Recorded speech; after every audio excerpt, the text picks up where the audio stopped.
Good evening, and welcome to the WorldDenver virtual speaker series with Michael Shifter. My name is John Krieger. I'm the Executive Director of WorldDenver. We are a nonprofit membership organization that promotes international exchange and global engagement in the Mile High City. I want to thank everyone for your flexibility and resilience, themes of the last year, really, as we recognized in our test call that GoToWebinar would have made it impossible for us all to see our speaker due to a compatibility issue. And we thought it was important enough to see the speaker to make the change, but we're really glad that you all made it here tonight. We are excited for this conversation. I'm especially glad to be joined this evening by our moderator, Ana Alejo, a WorldDenver board member, somebody who studied and has written extensively on Latin America, and of course, our speaker, the president of the Inter-American Dialogue, Michael Shifter. Now, before I hand things over to our moderator and to our speaker, just a reminder that we would like for this to be a conversation, and on the Zoom platform, you can submit your questions throughout the presentation by using the Q&A function at the bottom of the webinar. If you have technical questions, you can put those in there as well, and we'll make sure that we get those addressed. With that, I'm so excited to hand things over to our speaker and to our moderator. Thank you so much, Michael and Anna, and take away the virtual stage. Thanks so much, John. And it is such a pleasure to have with us today Michael Shifter, who is president of the Inter-American Dialogue. The Dialogue's mission is to foster democratic governance, prosperity, and social equity in Latin America and the Caribbean. To share just a few highlights from Michael's distinguished career, he previously led the Latin American and Caribbean program at the National Endowment for Democracy. He is a prolific author and frequently interviewed expert on U.S. Latin American relations and hemispheric affairs. Michael also teaches Latin American politics at Georgetown University's School of Foreign Service, and he has lectured on hemispheric policy at leading universities throughout Latin America and Europe. Michael has been a frequent visitor to Denver as well, serving as a member of the Social Science Foundation of the University of Denver's Korbel School of International Relations from 2004 to 2010. We are certainly at an extraordinary juncture in Latin America and the Caribbean. This year and next, more than 10 presidential, legislative, and regional elections. We have seen mass protests across the region, political violence, growing inequality of income and opportunity, economic stagnation, and poor management of the pandemic. Thanks so much for joining us, Michael. It's really a pleasure to have you here this evening. And to begin the conversation, I thought we would start with an overarching question. In a New York Times op-ed earlier this year, you described a deeply troubled region. Latin America's downward spiral, you wrote, which began in 2013, has vaporized economic and social gains made over the preceding decade. Both left and right-leaning governments have failed to deliver. Politics has become more polarized and confrontational, and satisfaction with democracy has reached its lowest level in decades. Most worrying, the region has never been more fragmented and leaderless. So, do you think the elections this year are reinforcing this trend, or are you hoping for a potential pivot to really something more hopeful coming out of the elections this year? Well, thank you, Anna. And let me just thank the WorldDenver for this very generous invitation and opportunity to engage in a conversation and to talk about Latin America. This isn't a very happy moment or a cheerful moment in the region. It's going through a very hard time, as I described in the article you mentioned. But I think it's, I think people don't focus enough and don't know enough about what's happening in this hemisphere with our closest neighbors. So I really appreciate the interest of WorldDenver in the region. I think the crucial question is whether these elections are happening, in many countries at the presidential level, but also at the legislative level and local level, is really going to mark an opportunity for democratic renewal, or will we continue to see more of unrest and polarization and turbulence that we've seen? I would like to be optimistic But I think taking a very hard and realistic assessment of where things are in most countries, I think I think we're going to be in for a rough time in Latin America. And we still have the issue of the pandemic, and its effects, which has ravaged Latin America. It's a region that makes 8% of the world's population, but has 35% of deaths due to COVID are concentrated in Latin American countries, especially Brazil stands out, but Peru and Mexico and Colombia and elsewhere. This has really been, and it's going to take a long time, even the most optimistic scenario, for the region to emerge from this very difficult period. We have seen some elections so far that I think have been a little bit more, have been surprising and I think more optimistic. The presidential election in Ecuador, somebody named Guillermo Lassa, who was elected, who was somebody who I think represents a change in Ecuador, and hopefully he'll be able to get that country under control. But even in Ecuador, at the presidential level, you could be optimistic, but he has a very fragmented Congress and he has little support in Congress. So you have the question in country after country, how are you going to get things done and govern effectively, even if you have a president that's committed to, I think, some important reforms. So it's a complicated outlook and it's difficult. And of course, we'll be watching it very, very closely. You mentioned the pandemic. How enduring an impact do you think the pandemic will have? And do you think the US is doing enough to assist the regions with the resurgence of the pandemic? Well, I think the effect of the pandemic is we know from studies from the United Nations and others that poverty has skyrocketed, the number of people poor, and this was a region that experienced a strengthening and expansion of the middle class in the 2000s, and a lot of the people who reached the middle class are now going back into poverty.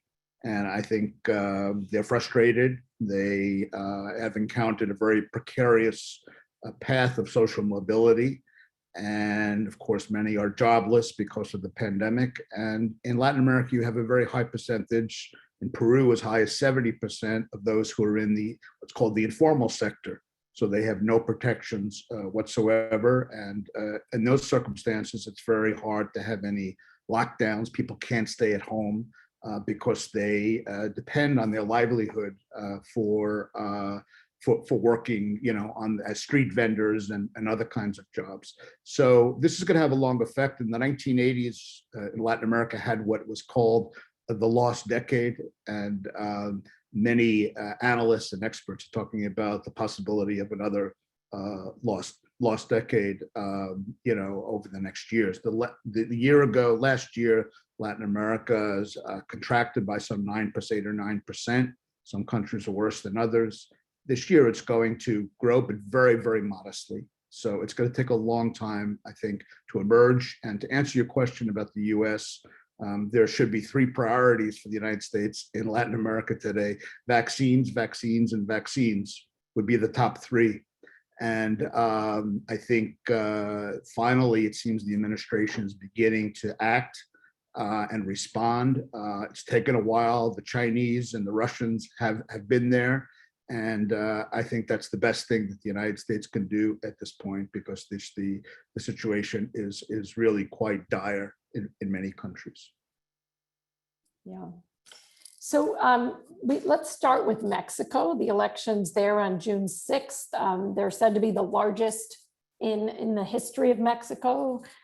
Candidates are running for the Federal Chamber of Deputies, governorships in 15 states, mayor in hundreds of municipalities. So there are 21,000 posts up for grabs, which is mind-boggling, actually. There's been a lot of political violence, sadly. Number of politicians have been murdered since last September. So is AMLO, Andrés Manuel López Obrador, is he pushing the country toward a more inclusive economy, or resurrecting dominant party rule in Mexico? Lopez Obrador is very popular. He has about 60% support, despite the fact that the economy is in very bad shape. He hasn't dealt with the pandemic very effectively. Violence is at record levels. And he has taken moves to concentrate power. And he has not been very friendly to foreign investment, especially in the energy sector, which he has really reasserted sovereignty and control over the energy sector. So the conditions in Mexico are not moving in the right direction, but the previous governments to Lopez Obrador, the political parties, were utter failures. And Lopez Obrador is somebody who he is charismatic. He does connect with a lot of Mexicans. He has lost some support among younger women, especially in Mexico recently, but he still has broad appeal. And he looks well positioned. His party, which is called Morena, which is not really a party, it's more of a movement than a party, looks in pretty good shape to retain its majority support in Congress after the June 6th elections. This election is, even though, as you rightly describe, is at many levels and many different positions, really a referendum on Lopez Obrador. And despite the situation, which is very, very difficult, he looks like he's doing very well. There's really no opposition to him. As I said, the political parties are discredited and bankrupt and aren't offering anything. The only message that they have is anti-AMLO. There's no positive alternative agenda. So he looks to be doing well, and he has taken some steps that I think are troubling to a lot of people who are pro-democracy in Mexico, to exercise more control over the judicial branch. And he's also become very cozy and developed a close alliance with the armed forces, which is something that I think was not expected when he became president in 2018. Yeah. So moving on to El Salvador. President Nayib Bukele's New Ideas Party won a supermajority in the El Salvador Congress in February, making his control of the country nearly complete. There has been recognition for Bukele's efforts to reduce incidents of gang violence. The murder rate is down, but there's also concern. I know there have been some social media stunts where he sent soldiers into the Legislative Assembly and posted photos of gang members in their underwear on the floor of a prison. Is he the modern version of a strong man in Central America? Well, Bukele is, and there is a commonality with the Mexican case here, just to make that connection, if I could. Political parties, again, in El Salvador, since the end of the Civil War in 1992, you've had the right in power, you've had the left in power, both have failed, like the parties did in Mexico. And so people looking for someone for salvation, for someone to save the country, and a messianic figure. And Bukele comes along. He's young, he's charismatic, he's very, very skillful in social media. He appeals to Salvadorans who are sick and tired of politics as usual. And he has 90% support. He is the most popular president in all of Latin America today. And he's using that support to ride roughshod over democratic institutions like the judiciary, and also the National Assembly. When you describe bringing the armed forces there, was when he didn't have support of the National Assembly. Now, after the recent elections, he does control the National Assembly. So he's using the National Assembly to implement an agenda that concentrates and consolidates power in his hands. A lot of what he's done recently has generated a lot of reactions internationally, including from the United States government, even from the Vice President of the United States and the Secretary of State, condemning what Bukele has done. But he seems to be determined to move ahead and to consolidate his authoritarian project, which I think is troubling a lot of people. But you have a situation of a very popular president, charismatic president, but who is not, who has no respect for the rule of law, independent institutions, and checks and balances on his executive power. Yeah, thanks for that. And I want to encourage the audience to put your questions in the Q&A, and you find that by going to the 3 dots at the bottom right of your screen. It says more, and if you click on that, you'll see it says Q&A. I know there's technical issues in the chat, which I'm not looking at, but Lauren is addressing behind the scenes. So we do have one question that's come from the audience. It's from Elaine Berman. Thank you, Elaine, for posing this question. Who in the Biden administration at the State Department oversees Latin America? Is it one person for both Central and South America? Yes, well, the person, there has been a person nominated, formally nominated by the Biden administration to be the Assistant Secretary. His name is Brian Nichols. He was ambassador to Peru. He served in Colombia and elsewhere. He's a career diplomat. He has not yet been confirmed, so he's not yet in the position. And there's an acting Assistant Secretary. Her name is Julie Chang, who oversees all of Latin America policy. There is somebody who is a special envoy for Central America, and his name is Ricardo Zuniga. He's at the State Department, and he is a special envoy. He traveled to the region recently. President Bukele refused to meet with him, by the way, when he was in El Salvador. But he's somebody who is really focused on Central America, and on the root causes of the migration from Central America in general. But when Brian Nichols is confirmed, which hopefully will be sooner rather than later, we'll have somebody who is a confirmed Assistant Secretary in charge of the entire region at the State Department. Right. So, and I want to continue to move down through the region, all the elections happening, but you mentioned the situation in the northern tier countries. Immigration quickly has emerged as a significant political challenge for President Biden. Polls showing a majority of Americans having a negative view, whether that's fair or unfair, of how the administration is managing the southern border. The efforts the US is undertaking to address root causes in those northern tier countries, Guatemala, El Salvador, and Honduras. Even if they're successful, it's going to take a considerable amount of time to bear fruit. So what do you see as the highest short-term and long-term priorities for the United States?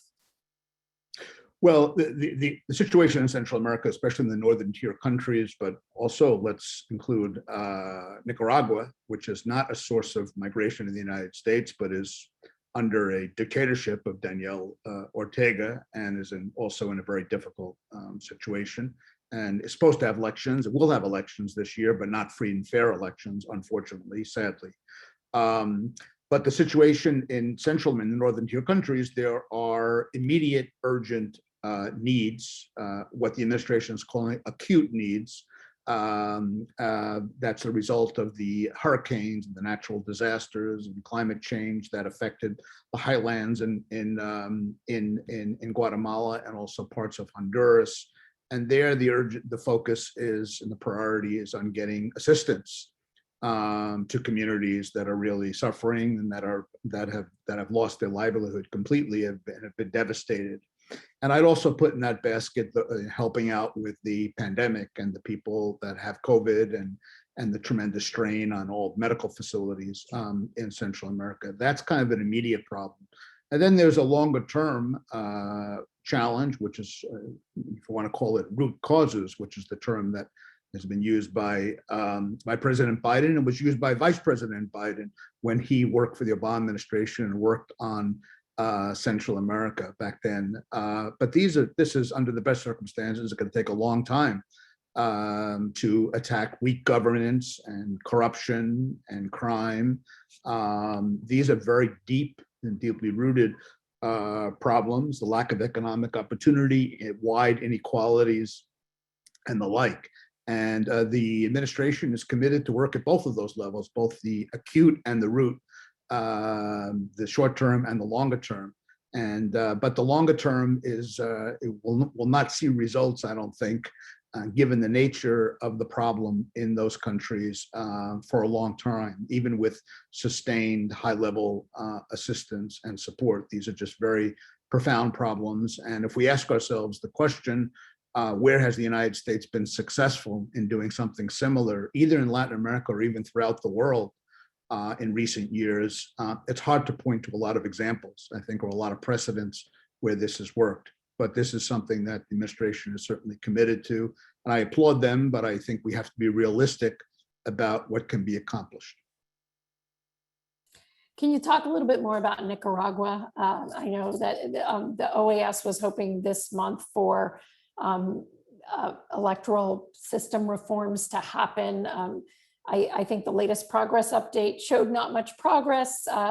Nicaragua just such a long history of the struggle for justice and a better economic outcome for so many people in that country has continued to drive migration.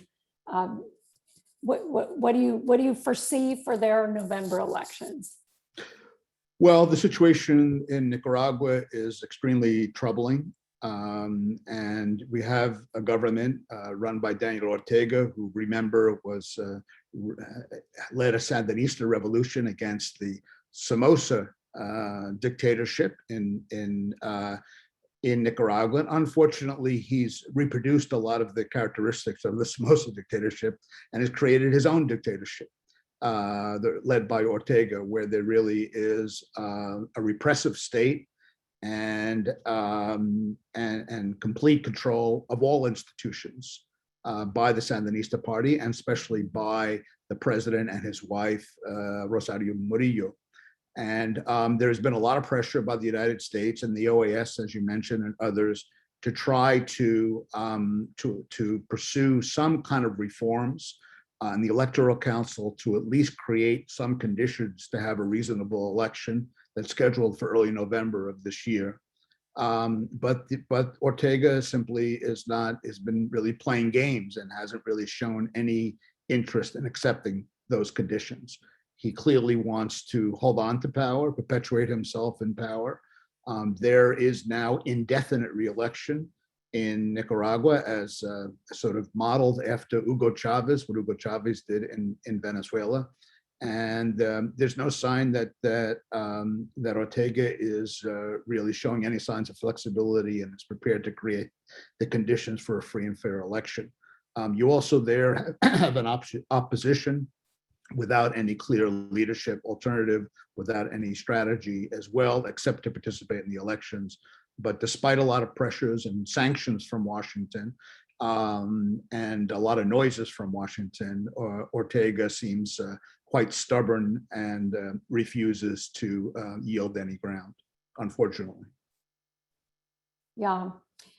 So let's talk a little bit about Colombia and, what obviously in the news recently, a big uprising against the tax reform that was proposed there. The president has said that Colombia's fiscal situation is a ticking time bomb. Obviously, he withdrew his reform proposal. Was it a major misstep to not focus on things like evasion and taxing the highest incomes rather than trying to institute something that was really going to affect the middle class more than anyone?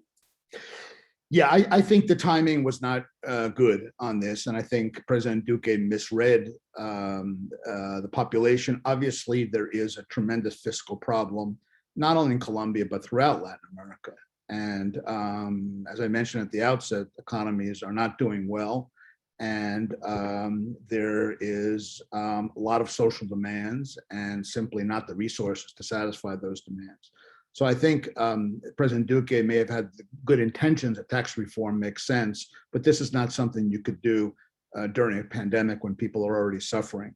And I think, it certainly set off and was a spark for massive unrest and violence. Although one has to remember that the conditions, I think this may have been the catalyst, but there were already underlying conditions of lots of discontent with the lack of public services, with inequality, with the management of the pandemic. And, the levels of poverty in Colombia have gone up to over 40%. They were less than 30%.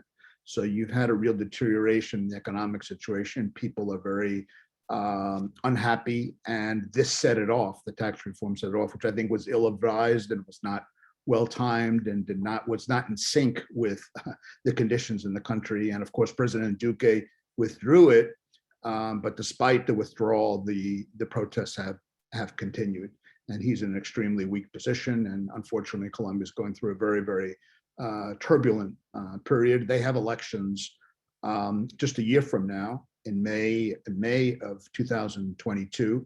And this of what's happening now, I think, is sort of setting the conditions for that election. And I think that a figure on the left, who's somebody named Gustavo Petro, who was the mayor of Bogota, has been a senator, seems to be positioning himself rather well to capitalize on a very, very difficult situation in Colombia. And it's a long way to go before the election, but he certainly is a very serious contender. Thank you. So I'll take a question. We'll move back up again to Central America. Carol Hildebrand had a two-part question here. What advice do you have for Kamala Harris, obviously in a really, really difficult situation? And did Hillary Clinton try anything when she was Secretary of State to address this issue?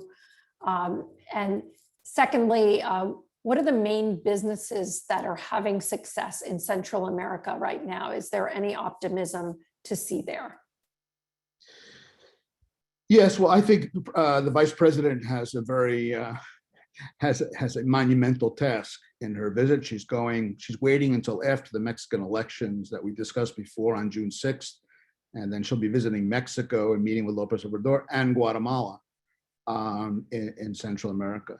And clearly she's going to be appealing to both of those governments for cooperation in dealing with and managing more effectively and controlling the migration problem, but also talking about plans and projects for cooperation to try to improve the development of these countries, and especially in Central America, and what projects and what investments might be in store. So it's difficult. It's complicated.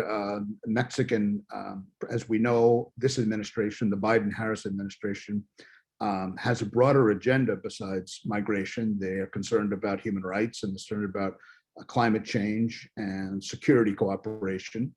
And President López Obrador, when Trump was president, got used to a US president who really ignored those issues. Because what President Trump cared about was that Mexico do what the US asked him to do on migration. And López Obrador obliged President Trump because he was happy to do so, because Trump was not involved in other issues in Mexico. That's not true with this administration. And we're seeing an issue that's already erupted in recent days, with US is supporting an independent anti-corruption group in Mexico. And President López Obrador has gotten very angry and has charged the US, with this group with treason, and that the US shouldn't be supporting this group because it's really supporting the opposition and getting involved in domestic politics, and really reacted very strongly.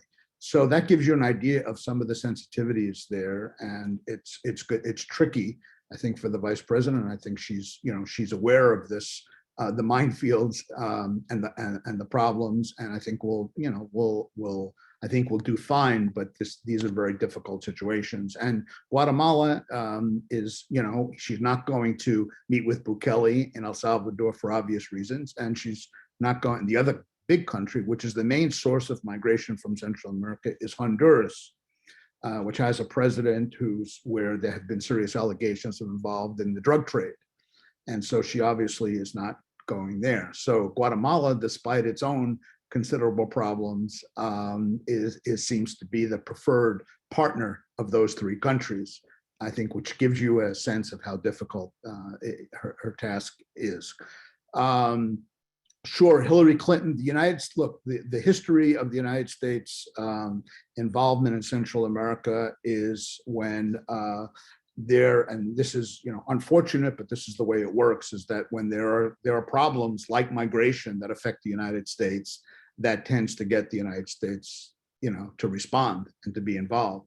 And so we had this has been a chronic problem. This migration problem isn't the first time.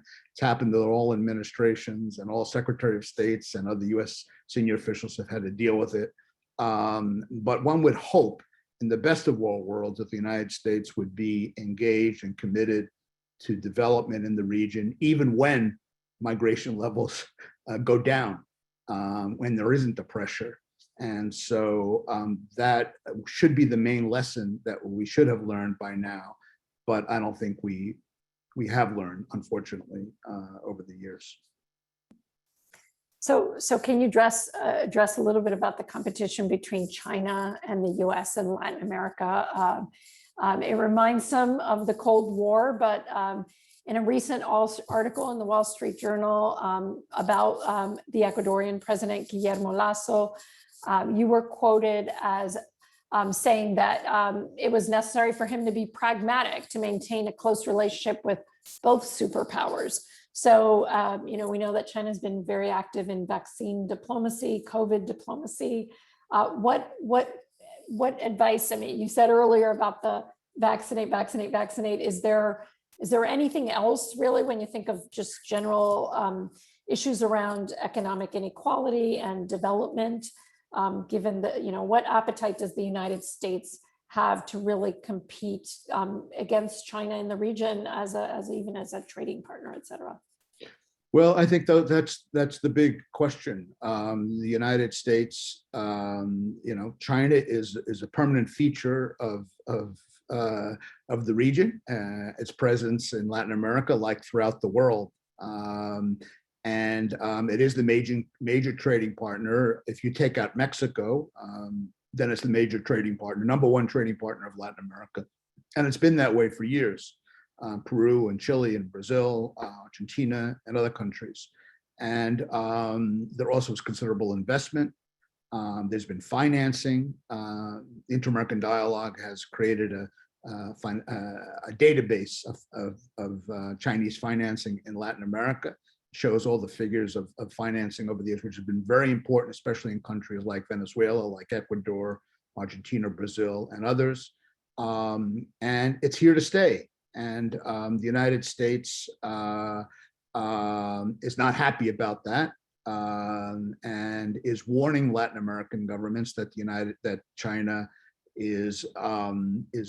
has predatory policies, that Latin America risks going into deep debt, China's involvement, and that there are other sort of dangers or risks of getting too close to China. But of course, as in the case of Ecuador, as reflected in my comments, and I think you can apply this to every country, Latin Americans are very pragmatic. And if China is offering investment and offering trade opportunities, Latin Americans it's going to take them. The United States is not making a comparable offer.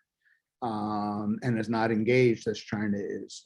And so, the real test and challenge is not to tell Latin Americans they shouldn't be close to China or shouldn't be receiving vaccines from China, but it's to compete with China, not only in providing vaccines, but in really being engaged economically. And that's the game. And it's difficult because the United States simply doesn't have the resources and the interest to be that engaged, but and China clearly is much more aggressive. So and the United States should stop saying that we're the good guys and the Chinese are the bad guys, because that just doesn't play well in Latin America. And if anything, it's counterproductive. Latin Americans are saying it's not good or bad. It's we need help.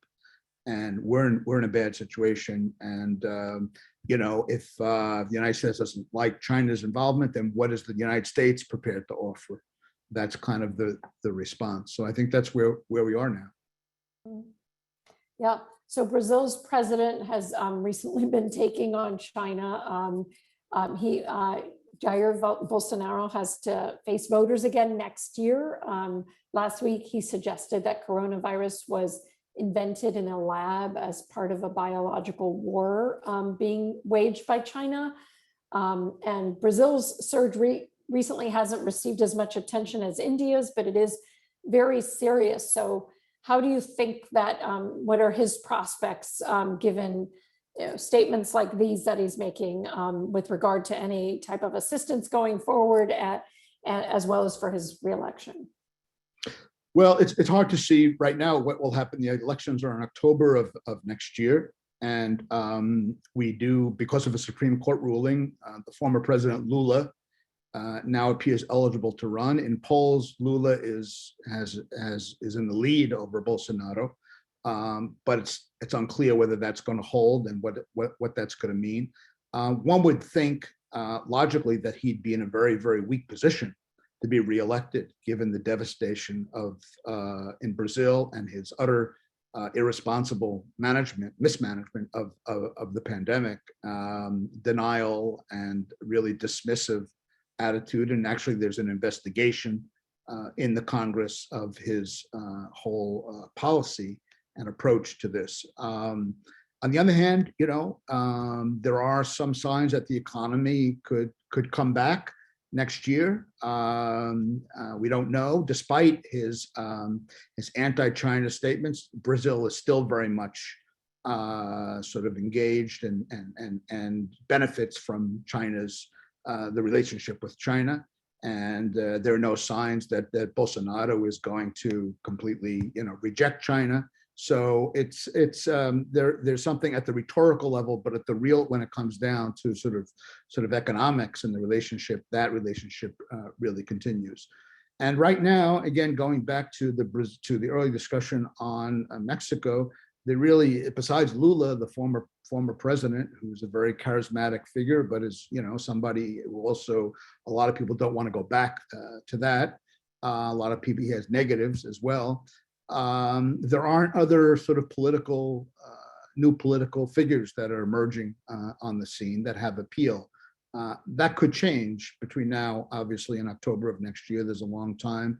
So, I wouldn't completely rule out Bolsonaro's reelection, even though today he's unpopular and I think he's presided over a very bad situation. If the economy begins to pick up a little bit, he could be competitive. Yeah. So let's talk a little bit about Venezuela. The situation there has reached historic proportions as a political, economic, and humanitarian crisis. Maduro appears firmly in power. His party eliminated the opposition's majority in parliament last December. The international community has been divided about how best to respond. So what do you think is the best path forward for the United States? Well, I think the first priority should be to assist relieve the humanitarian crisis in Venezuela. The situation is terrible. The United Nations estimates there are about 10 million Venezuelans who are in need of humanitarian assistance. We have 5.5 million Venezuelan refugees that have gone to neighboring countries that are putting a lot of strain on countries like Colombia, for example, and other neighbors in Latin America. I think the United States really has a responsibility and obligation to try to relieve that humanitarian suffering. To Biden administration's credit, they did manage to support. They did support a deal with the World Food Program and the Maduro government, which will enable some humanitarian assistance to go in. They also provided protective status for the Venezuelans who are living in the United States, about 300,000, which was something that the Trump administration opposed. And then on the political front, I think it really needs to take steps to try to reach, if possible, a political agreement that would lead to eventually to free and fair elections. It's very, very hard to do that today. As you rightly mentioned, Maduro is in pretty firm control. And unfortunately, the opposition is very divided and without a clear strategy. And it's whatever can be done externally, I think, by the United States and by Europeans and others in the international community is limited if there is no really credible domestic political force alternative to work with. And that existed with Juan Guaido, but Juan Guaido doesn't have the strength and the capacity that he had 2 years ago, and his numbers have gone down. And so in the absence of any kind of alternative, I think it's gonna require a lot of effort, and I think it's gonna be slow. I think there was a hope under Trump that somehow this would happen quickly and easily. Hopefully we've learned our lessons. This is gonna take a lot of work and may take some time, and one has to build a process that hopefully will lead to an agreement. The Maduro government has recently taken some gestures by putting 2 opposition figures on the electoral board, by releasing 6 Citgo executives under house arrest, and done some other things. But so far, the Biden administration is studying these steps, but really hasn't taken any decisions. The Maduro government would like the United States to reduce the sanctions that are hurting the economic sanctions that are hurting the Venezuelans and ordinary people. But so far, there's no sign that the Biden administration is prepared to do that. So let me ask you about Cuba. It's anticipated that President Biden will tone down the rhetoric, make changes in policies such as remittances and travel. But that's going to be limited based on Cuba's failure to advance human rights since President Obama's visit in 2016, and as well due to the shifting political opinion in South Florida against re-engagement. If you were advising Biden on Cuba, what would you tell him? Well, I think the there's the fact of the matter is that there's not a lot of political reward for re-engagement with Cuba at this point, and a political benefit.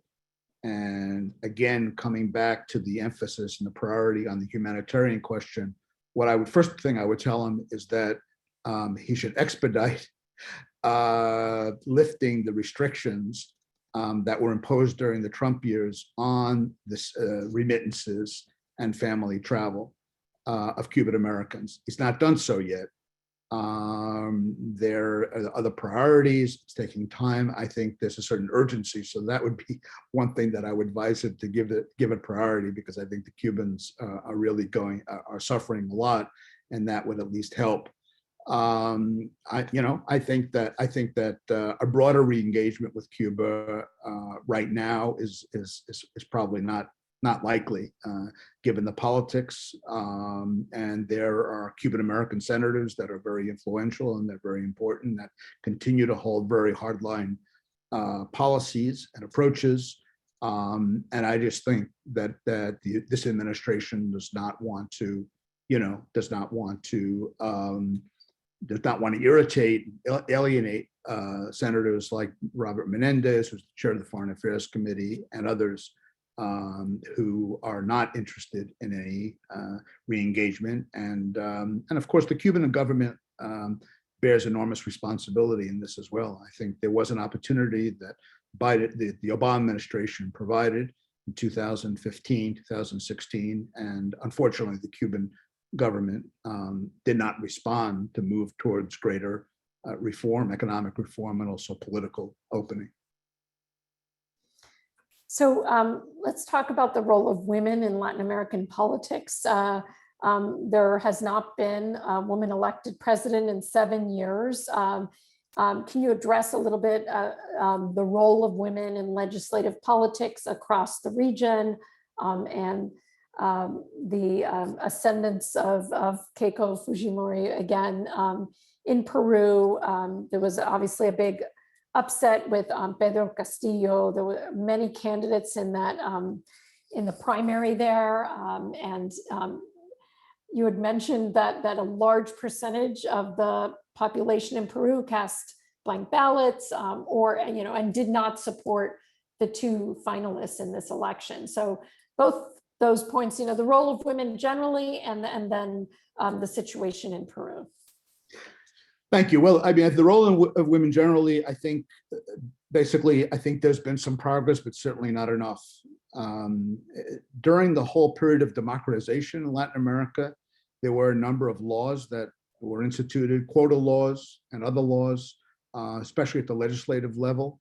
And so I think you saw an increase in women's representation at politically at the level of Congress, and of course there were a number of presidents. My current boss is President Chinchilla, the former president of Chile, president of Costa Rica, and my former boss is Michelle Bachelet, who is the president of Chile. And so I think that there have been, women leaders, and at one point you had president of Brazil, Argentina, and Chile were all women. And a point has been made by a lot of people, which I share, that given what we know about the management of the pandemic and COVID, women leaders tend to be a little bit more effective than male leaders. And so unfortunately we haven't had right now, when this pandemic has hit, women leaders, because I think there's something to that that would have been more successful in getting it under control. So I think the short answer is there has been some progress that needs to be recognized, but a lot more needs to be done. And I think it is unfortunate that today there are no women heads of presidents in Latin America. There are prime ministers in the Caribbean and so forth who are led by women, but not in major Latin American countries. And now we have this election in Peru, where there's a runoff on June 6th, even though the current polls show that Pedro Castillo, somebody from the left, has an advantage, has the lead. That lead seems to be shrinking as we approach the elections. And Keiko Fujimori, who's the daughter of the former president, who's now serving time in prison for human rights and corruption charges, and she's the third time running for president, seems to be gaining ground. Still unclear, and anything could happen in the next couple of weeks. But I think a lot of analysts and experts believe that she's now probably in a stronger position to be elected president in Peru, in which case she would take office on July 28th. So she would be woman president. But it's I think in general Latin America has, by not having more women leaders, I think has suffered, especially during this pandemic, when the evidence shows at a global level that women leaders tend to be have been more successful. I think that's what the record indicates. Thank you. So earlier you were talking about Cuba, Venezuela, Nicaragua. Karen DeBartolome, who is the founder of WorldDenver, wants to know what your opinion is of the effectiveness of sanctions as a foreign policy tool in the Latin American context. Well, sure. I don't think they've been very effective. You could look at, the biggest example is Cuba. There's been an embargo against Cuba since 1961. And the purpose of that embargo was to lead to democratic change. Well, look at today in 2021. We're not very close to a democratic change. So I think it's been an utter failure in the case of Cuba. And I believe it's been tried in Venezuela now with Maduro, and Maduro seems to be in a stronger position than ever. So I am not, I don't rule out the possibility that many people argue that sanctions, some sanctions can be used effectively as part of a broader political diplomatic approach. They're a tool that could be useful, but unfortunately, I think the sanctions policy in the case of certainly Cuba, but also Venezuela, has been to kind of punish regimes, and they've been counterproductive. They haven't worked.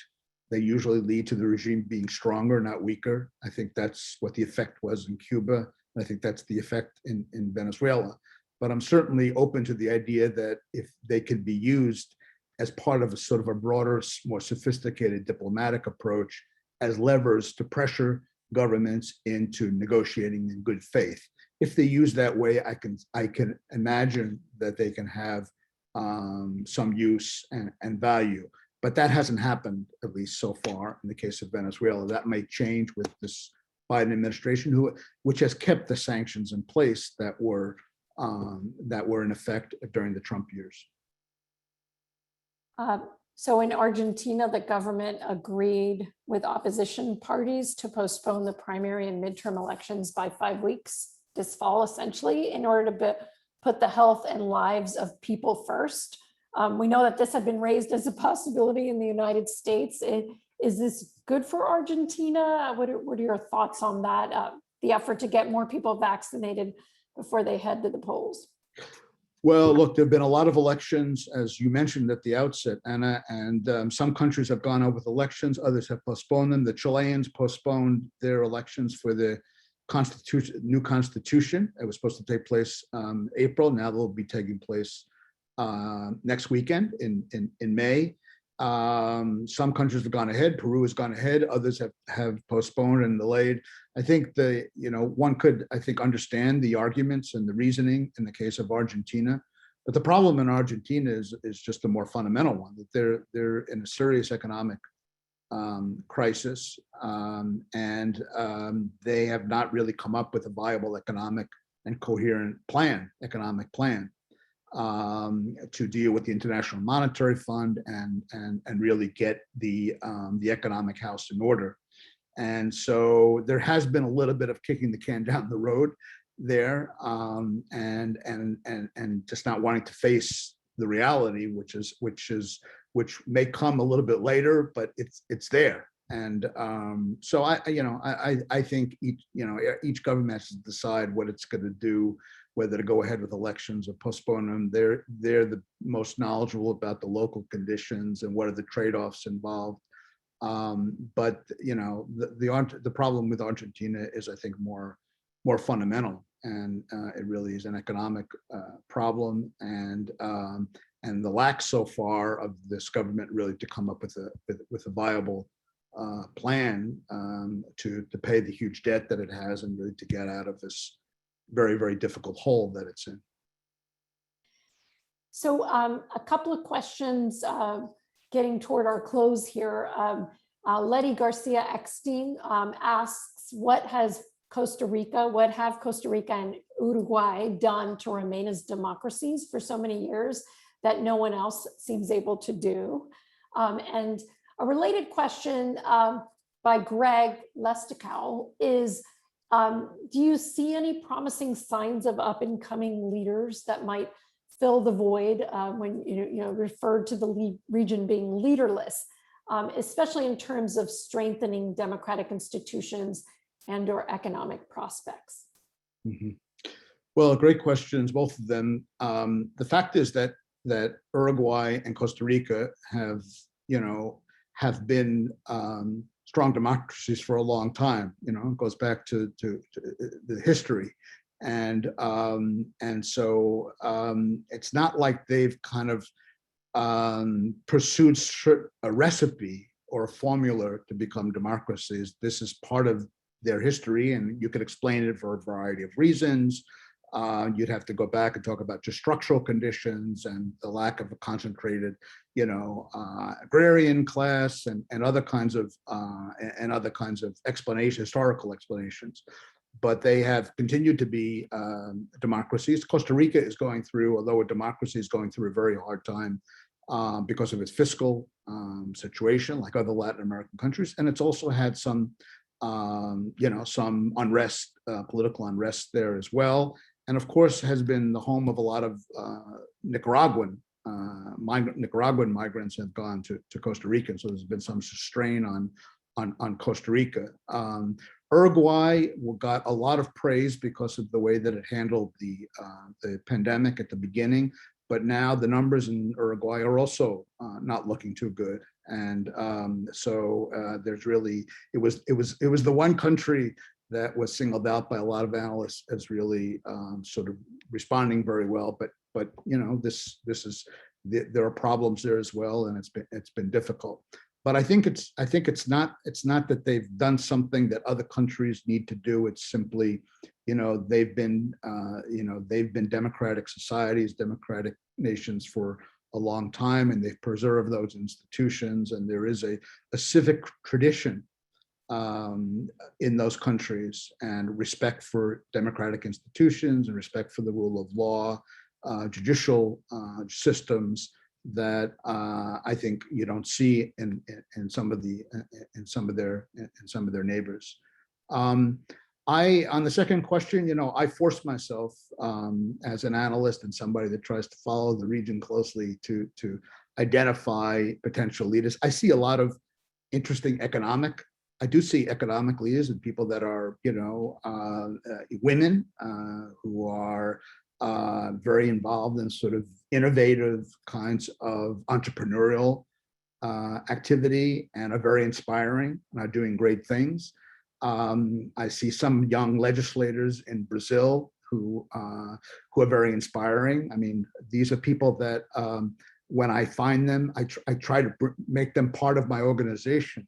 So I recruit them because I want to get a critical mass of those people and for those people to know each other. So if you go through the membership, and especially some of the newer members of the Inter-American Dialogue and the organization that I direct, those are the kind of people that you want to recognize and that should be part of this kind of this part of organization. So there are a number of names out there that I think are inspiring and promising and impressive. I just wish there were more of them, and I'm a little bit worried that a lot of them are sort of rejecting politics and you know, they're going into more business economic activities, and which is extremely important. But we also need young political leaders as well, democratic political leaders. Yeah. Thank you so much. Thanks so much for this fascinating conversation, Michael. And I'm going to hand it back over to John. Thanks so much for the questions from the audience. This has been really, really interesting. And again, we appreciate the work you do at the Inter-American Dialogue. Thank you. Thank you. You're very kind. I really appreciate the opportunity. Thanks to everybody for your great questions.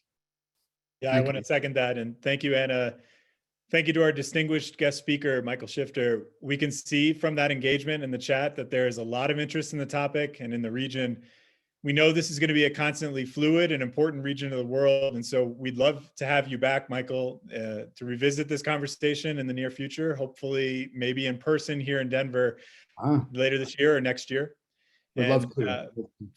For our audience, we have several upcoming events that we invite you to join us for in the weeks ahead, including a conversation hosted by our WorldDenver Young Professionals next Wednesday, May 19th, with international experts and activists working to raise awareness and engagement on the Uyghur crisis in China.